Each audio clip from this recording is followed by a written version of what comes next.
The discussion is Dr. Awal Abdullahi Aliu.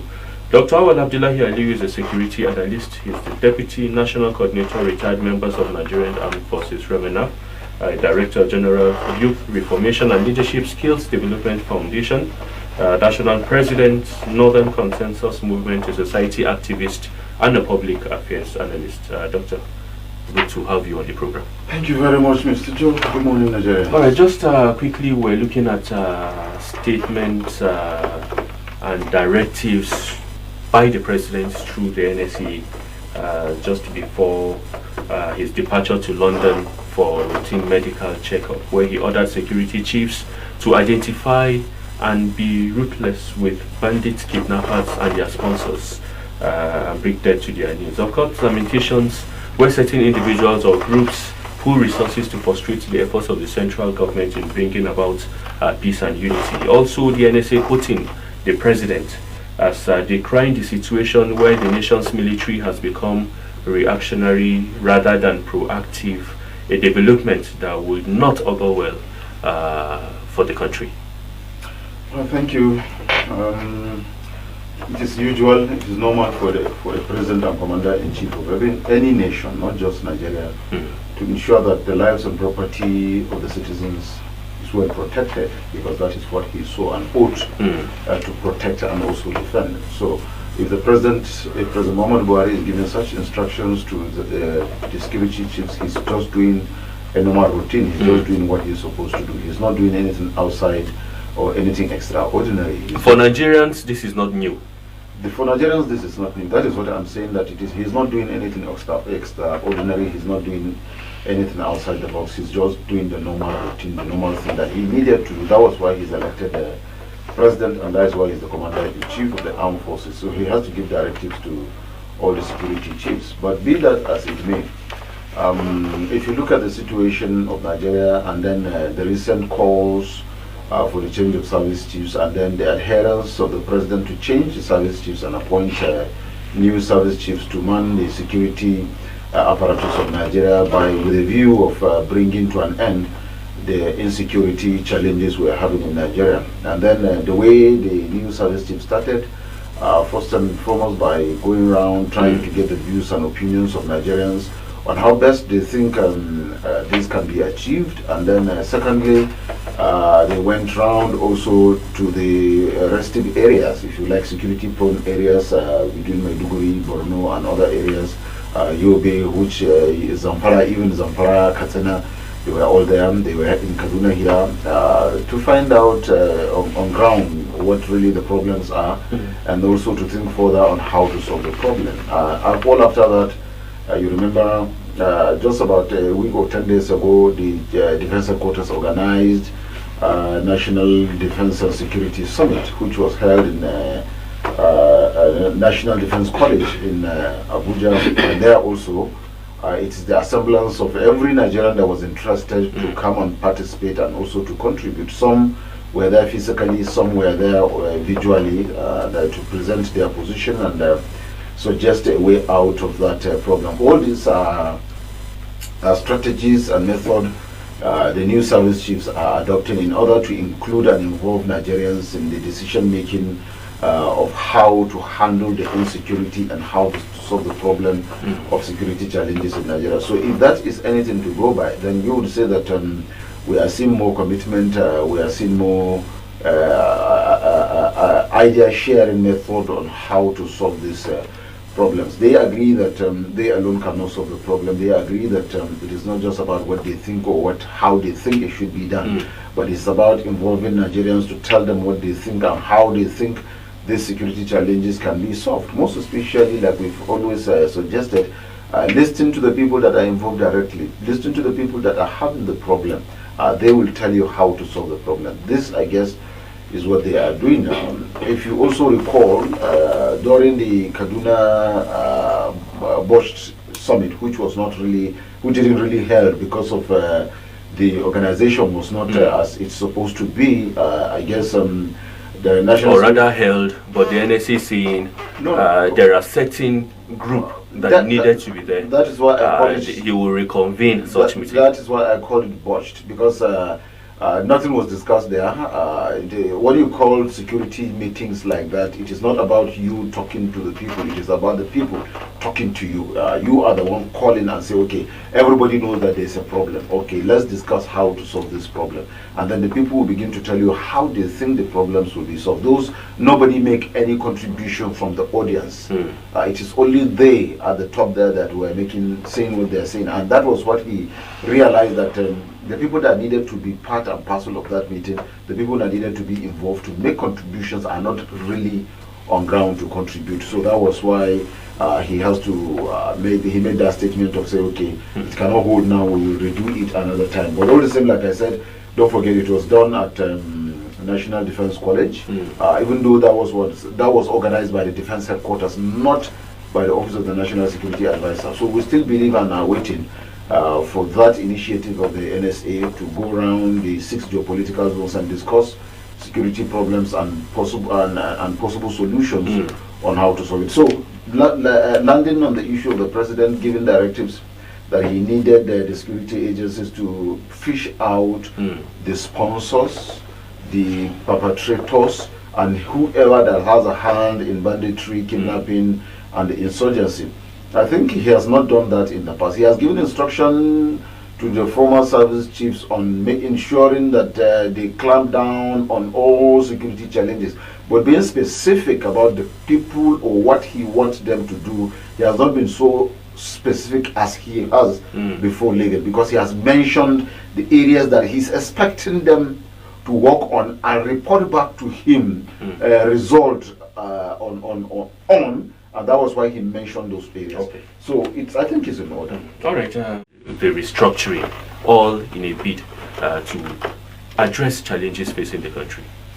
Well, Mr. Joe, once again, I want us to know very well that the political history of Nigeria has always had it that once it is the second and approaching the third year of an administration, you begin to get these agitations and counter-agitations, allegations and counter-allegations. Particularly when you have the person exiting.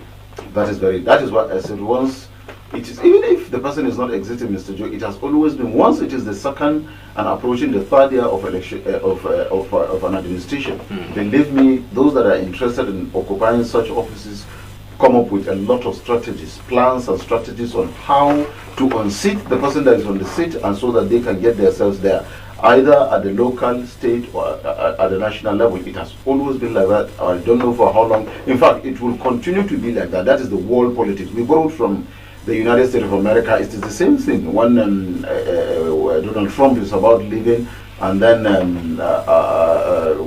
what is the name of this man? Biden is about coming in. You know how they fought it so badly that before Trump has to give up when he knew that he has truly lost, and then Americans are not with him.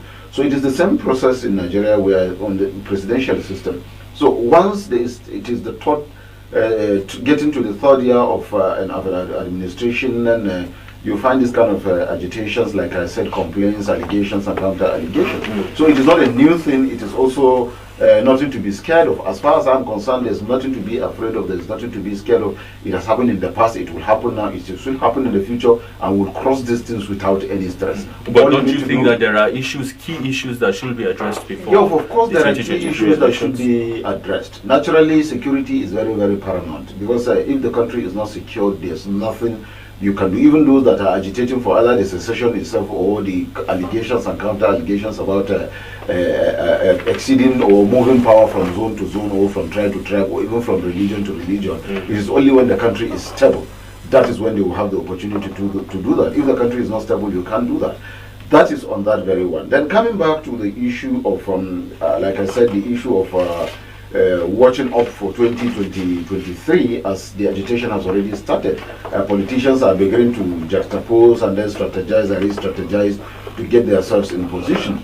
I want to make specific comment about what Senator Ahmed Bola Tinubu said in Kaduna, and also when he went to Kano, and then on his birthday thing. If you look critically, you will see that it is politics in the play. Otherwise, there was lamentation. Why should Kano State Governor provide fundings and do all the arrangement in Kano for Bola Tinubu to do his birthday? Why didn't Lagos State Government do that? Even when he was celebrating it usually in Lagos or in Abuja. Of course, which is an allegation because we've not heard it Lagos was held in the coronation saying that such funds were Mr. put Joe, aside it was held in to the organize coronation hall of Kano State Government House. If you have been to Kano State, you will know that Coronation Hall is just the first hall where, as you are entering the government house, the Coronation Hall is just by the right as you are entering government house. It was built by Rabiu Musa Konkoso's administration when he was about installing Sunusi Lamido Sunusi. Some have also commended, particularly the leader or person of Asiwaju Bola Tinubu, for holding such in the north, which is also preaching. Well, for those that are commending, they are commending because they are part of his political empire. Otherwise, there's nothing to commend there. Why didn't Bola Tinubu do this last year? He had his birthday last 2 years. He had another birthday last 3 years. He had last year. Why didn't you do it all these years? Why was he not moving from north to south, south to east, east to west to do it? Why is it now that he's coming to the north to come and do it, and not even north, but selecting the heartbeat of northern Nigeria, Kaduna and Kano, to do that birthday celebration? It's purely politics in the play, and then which is allowed. It is, which of course is not out of place. It is not out of place, but we are saying that it is Northerners most especially. I, as the president of Northern Consensus Movement, you are aware, I led 75 different organizations to do a no food supply protest to the south, south, southwest and southeast. The essence is because our people are being killed. Our people were killed during the hashtag EndSARS protest. Our people were killed during the Sasha protest. Don't forget, even during the aborted June 12th election, our people were killed, even though they were the ones that voted for, the Northerners voted for Abiola massively, and you know what happened during that time. But yet, at the end of after the annulment, our people were being killed. And after that, there was the Shagamu killings of Northerners. At the slightest provocation, the Northerners' life and property has been attacked. And also there was also the Idi Araba killings, if you remember, of in the past, there have been such killings. And even the president, like he's saying, also during that same colloquium, that Nigerians must avoid war and Nigerians are better off and stronger together. Yes, we are not talking of war. I'm trying to cite an example here. We are not talking, of course, why did we do a peaceful protest? Don't forget, Northerners were killed in the hashtag EndSARS, they were killed during the Shasha killings. But what we did was to make sure that, not to allow anybody from south, southwest or southeast to be killed in the north, even though agitations were high, temperament were high, Northerners' youth were about going out, and that was why we took that hasty decision. Let the Northerners feel that somebody is doing something about their problem, and let the Southerners feel that some people are saying no to what they are doing to the Northerners. That was what brought about that idea. We did that to kill the thinking of destructions of lives and property of other Nigerians residing in the north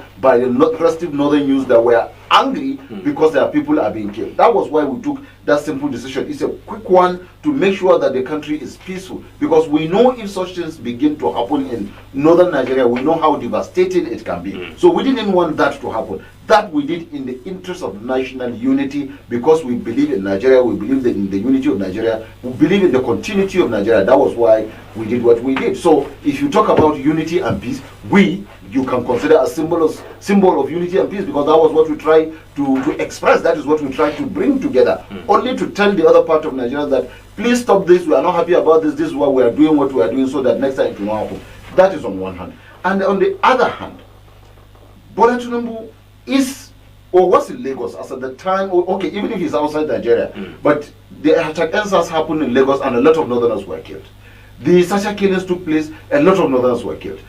I didn't hear him make one single statement attacking or disagreeing or calling to caution the leaders of the so-called, those that will make a claim that we are, if I go to so-so place and make sure that so-so people were killed and things like that. He's there, he heard it, he's aware of it, but he never said anything. And all through these killings, he never said anything. It is now he's coming to the north to begin to talk about unity, peace and togetherness. I think that is That is, he's not being realistic. Okay. As far as we are concerned, he's not being realistic. And also, for those that are trying to market Bola Tinubu now, when we knew that our people were killed and he's there, he never made any comment, he never lamented, he never called for any action, he even never called to say he's sorry on behalf of his people up till this moment. It is now that he's celebrating his birthday and they want to play politics.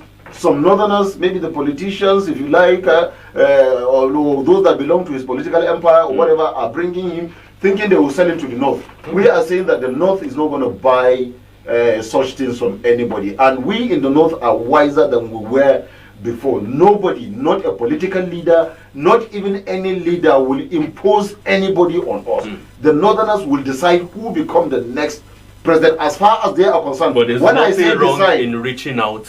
anybody can reach out Murtala to raised issues of alignment or realignment. anybody can reach out to across. anywhere, to anybody to discuss anything. But what we are saying is the north is wider than it were before now, and northerners certainly will look at who is best to become a leader. The issue of whether there is an agreement between political parties that after so period of time they will field in somebody from whichever region. What we are saying in the north now is that no, let there be level playing ground. Let there be level playing ground. Whoever is qualified, we are looking at a patriotic Nigerian, someone that will carry every Nigerian along, someone that will recognize the presence, the integrity of any other Nigerian and from all other parts of Nigeria to be elected as the president. But we will not allow anybody to impose anybody on us. I can guarantee you the North will not take it. Even if the leaders, the political leaders or the one that consider themselves as leaders think they can impose, I am telling them they are making a big mistake. It will not work. Let's quickly throw the lines open so that viewers